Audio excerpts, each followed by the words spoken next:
देखो बहुत ध्यान से, what is the torque, torque निकालना है due to a dipole in a uniform electric field. यानी कि हमारे पास एक डाइपोल है, ठीक है, और हमारे पास एक इलेक्ट्रिक फील्ड है। जब वो डाइपोल एक इलेक्ट्रिक फील्ड के अंदर रखा जाता है तो क्या टॉर्क लगता है ये बताना है हमें। आई बात समझ में? तो हम कहते हैं भाई टॉपिक का नाम लिखो, टॉर्क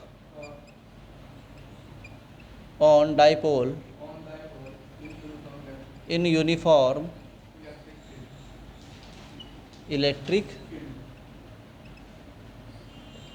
ये हो गया तुम्हारा टॉपिक का नाम, ठीक है।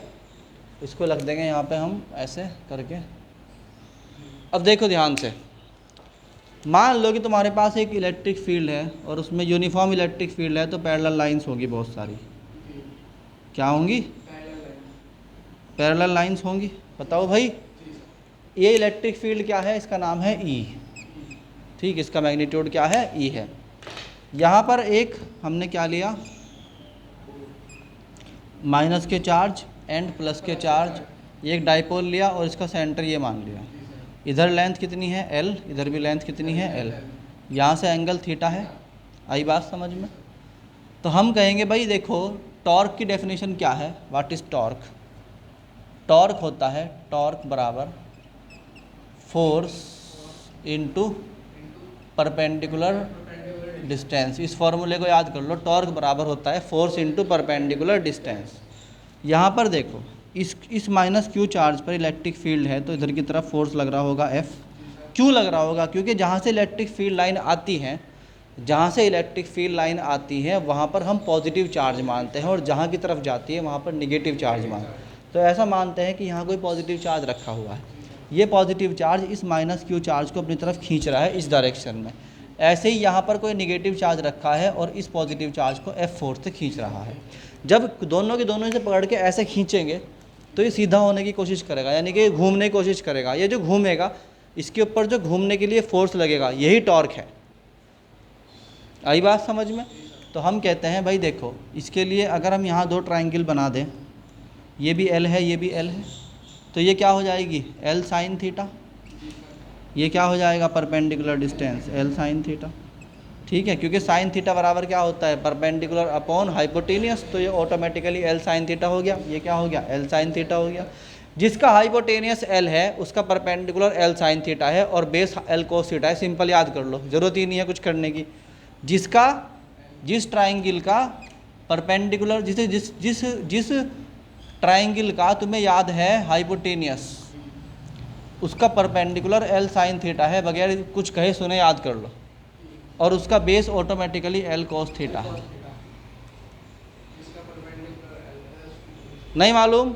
एक बात और बता देता हूँ यहीं पे कमाल की, जिसका तुम्हें परपेंडिकुलर पता है पी और ये एंगल थीटा है, तो इसका जो हाइपोटेनियस है वो कितना है? बताओ। पी अपॉन साइन थीटा, याद कर लो। और ये क्या है? P upon cos theta. जिसका तुम्हें बेस याद है, ठीक है, नहीं है, उसमें क्या होगा? अगर तुम्हें किसी चीज़ का बेस याद है बी, तो तुम सीधे सीधे यहाँ लिख दो कि जी ये बी अपॉन साइन थीटा है। या इस तरीके से निकाल सकते हैं कि मान लो बेस याद है और एंगल है तुम्हारे पास, और हाइपोटेनियस पूछा जा रहा तुमसे। क्या पूछा जा रहा? What is the hypotenuse. तो क्या बताओगे इसको तुम? ये एक मिनट सुनो, ये नहीं होने का, ये तो होगा, ये तो ठीक है। ये होगा base upon perpendicular upon base. क्या होता है? परपेंडिकुलर अपॉन बेस होता है क्या? Tan theta. तो परपेंडिकुलर यानी कि पी अपॉन बी बराबर होगा किसके? टेन थीटा के। तो बी बराबर क्या हो जाएगा? P upon tan theta. समझ में आई कि बात नहीं आई? इस तरीके से अगर यहाँ तुम्हारे पास बी है तो ये क्या होगा? बी टेन थीटा होगा, और ये क्या होगा? B cos theta, B upon cos theta, ठीक। अगर नहीं समझ में आया तो ज़्यादा टेंशन मत लो, मगर कम से कम जो है हाइपोटेनियस की बात तो याद कर ही लो, ये वाली, कि अगर किसी का हाइपोटेनियस मालूम है तो उसका बेस हमेशा एल कोस थीटा होता है और उसका परपेंडिकुलर हमेशा एल साइन थीटा। तो यहाँ आ जाओ वापस अपने वाले में। यहाँ तुम्हारे पास फोर्स है और परपेंडिकुलर डिस्टेंस भी है 90 डिग्री पे। यहाँ तुम्हारे पास फोर्स है और परपेंडिकुलर डिस्टेंस भी है 90 डिग्री पे। तो तुम क्या कह सकते हो भाई? टॉर्क जो है वो दो है हमारे पास, टॉ वन प्लस एक लगने वाला है पॉजिटिव पे, एक लगने वाला है नेगेटिव। ये होगा F into L sine theta plus F into N sine theta.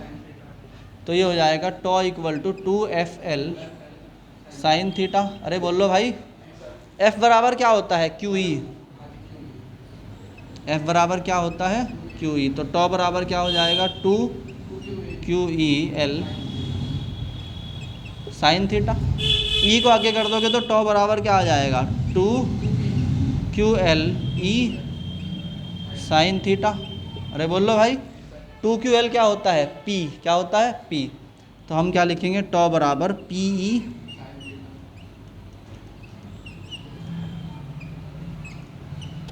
Formula समझ में आया कि नहीं आया? अरे बोल लो भाई, पहला फॉर्मूला यही है, टॉ बराबर PE साइन थीटा। ठीक, अब इसमें जो है कंडीशंस आएंगी, है ना? क्या आएंगी? कंडीशंस। देखो, अगर इलेक्ट्रिक फील्ड यूँ है ना, इलेक्ट्रिक फील्ड ऐसे है और डाइपोल भी ऐसे ही रखा हुआ है, तो थीटा बराबर क्या होगा? 0 डिग्री। जो केस 1 है इसका, क्या है? केस 1। तो हम कह सकते हैं टॉ बराबर होगा PE कॉस PE साइन 0, और साइन 0 की वैल्यू क्या होती है?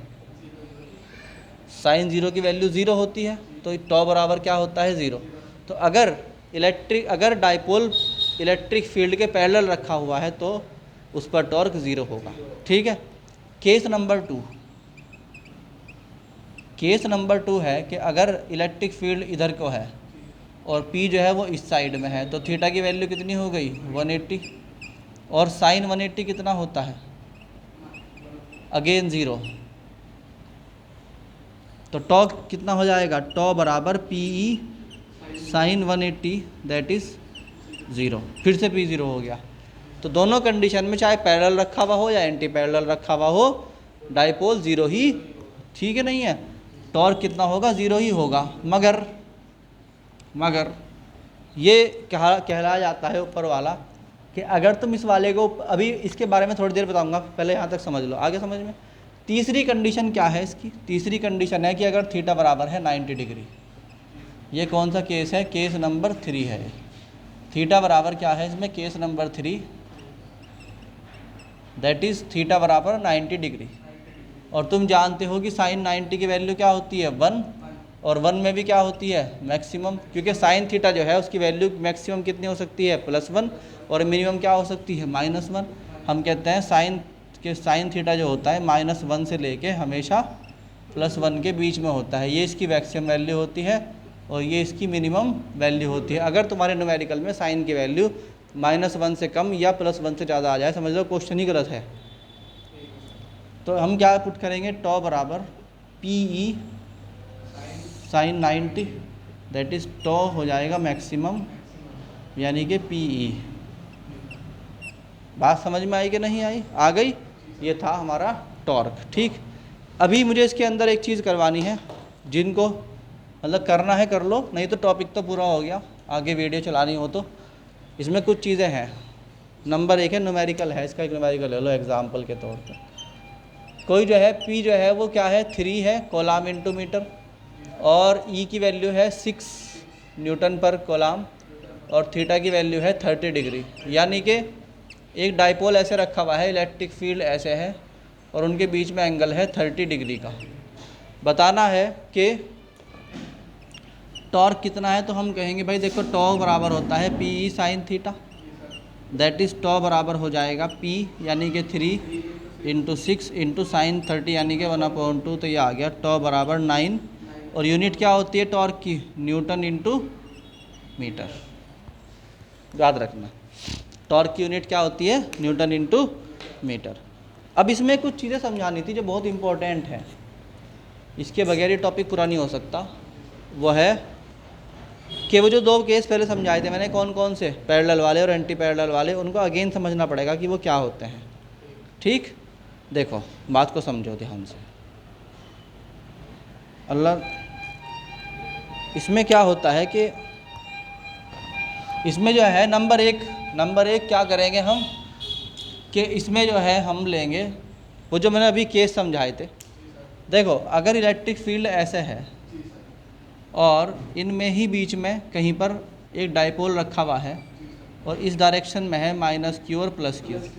अगर इसके ऊपर इधर की तरफ कौन लगा हुआ है, प्लस चार्ज, इधर की तरफ कौन लगा हुआ है, माइनस चार्ज, क्योंकि इलेक्ट्रिक फील्ड का मतलब है माइनस, प्लस से माइनस की तरफ। अगर तुमने इस डाइपोल को हल्का सा ऐसे घुमा दिया और फिर छोड़ दिया घुमा के, तो तब भी ये घूम फिर के वापस अपनी पोजीशन पे आ जाएगा कि नहीं आ जाएगा? स्प्रिंग की तरह घूम फिर के वापस अपनी पोजीशन पे आ जाएगा। तो इसको बोलते हैं ये स्टेबल इक्विलिब्रियम है। क्या है ये? स्टेबल इक्विलिब्रियम है। आई बात समझ में? और ये जो था ना तुम्हारा कौन से वाला, ये जो है जिसमें दो चार्ज रखे हुए थे, इसमें अब की बार इधर ही आ गया था कौन, प्लस, और इधर कौन आ गया था, माइनस के क्यू। तो अगर तुम इसको हल्का सा भी हिला दोगे ना तो ये घूम के अब ये पूरा का पूरा घूम जाएगा। इसलिए इसको बोलते हैं अनस्टेबल इक्विलिब्रियम। स्टेबल इक्विलिब्रियम का मतलब होता है अगर तुमने कोई चीज़ छेड़ भी दी तो वो चीज़ छेड़ने के बाद भी अपनी जगह वापस लौट के आ जाए। और अनस्टेबल का मतलब होता है कि रखी हुई तो सही है वो, मगर छेड़ते ही भाग जाएगी, वापस आएगी ही नहीं कभी भी। ठीक, इसका एग्जांपल समझाऊं? दूसरा, स्टेबल इक्विलिब्रियम और अनस्टेबल इक्विलिब्रियम किसे बोलते हैं? देखो, इसका सबसे बेहतरीन एग्जांपल है, यह आपके पास हेमिस्फेरिकल एक बाउल है। क्या है? इसमें आपने एक छोटी सी जो है एक बॉल डाल दी।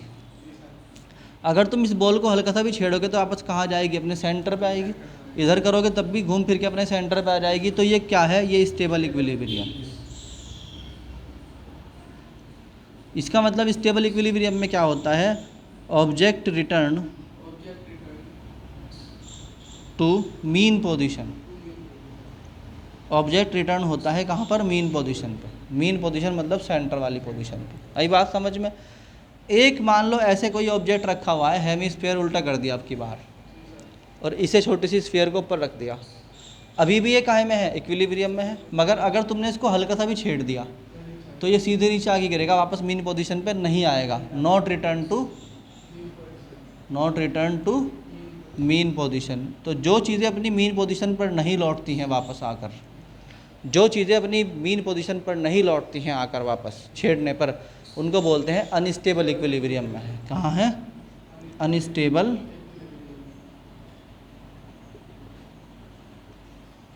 ये बहुत इंपॉर्टेंट डिस्कशन था। तो ठीक है, समझ में आ रहा है? अब हमारे पास जो रह गया वो नेक्स्ट है गॉस थ्योरम। पूरे का पूरा एक ही लेक्चर में है ना, एक ही बारी में सीरीज़ में लेंगे। और न्यूमेरिकल भी हैंड टू हैंड करते रहो, पूछते रहो, सर ये वाला समझ में नहीं आ रहा, वो नहीं समझ में आ रहा। ठीक, चलो, थैंक यू।